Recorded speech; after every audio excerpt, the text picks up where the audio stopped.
At Tel Aviv's Saraski Hospital, the race to vaccinate the population is in full swing.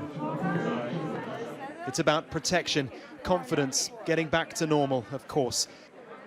But as Israel leads the way with its vaccine program, they are now able to build a vital, real-world picture of just how effective the vaccine is. Ronnie Gamzu is the hospital director. He's been the government's chief corona advisor, and he's somewhat of a celebrity around here. I truly believe, this is the beginning of the end, because the vaccine creates the immune response. We see that clearly, and we see a change in the people that are becoming severely ill with corona and moderately ill with corona. People that have got the vaccine are more protected. Until now, we could only rely on the clinical trials to determine efficacy. But now, with a quarter of the population here inoculated and 75% of those over 60, the real results of the Pfizer jab are emerging. Professor Ran Balasa is the data cruncher, a physician, epidemiologist and chief innovation officer at Clalit, the country's largest healthcare provider. We compared 200,000 people above the age of 60 that were vaccinated.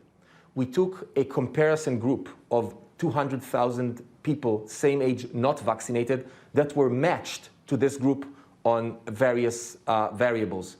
And then we looked to see what is the daily positivity rate, and we saw that there was no difference between vaccinated and unvaccinated until day 14 post-vaccination. But on day 14 post-vaccination, a drop of 33% in positivity was witnessed in the vaccinated group and not in the unvaccinated group.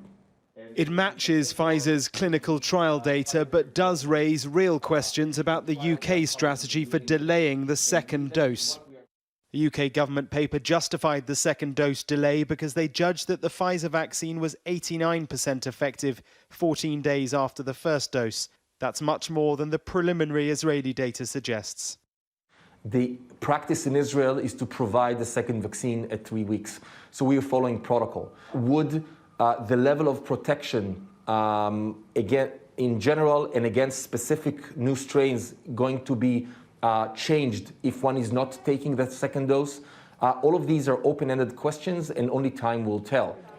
The analysis is preliminary, but it's based on real-world data. And here they say it suggests that the UK efficacy estimate of 89% after one dose of Pfizer is very optimistic. Mark Stone, Sky News in Tel Aviv.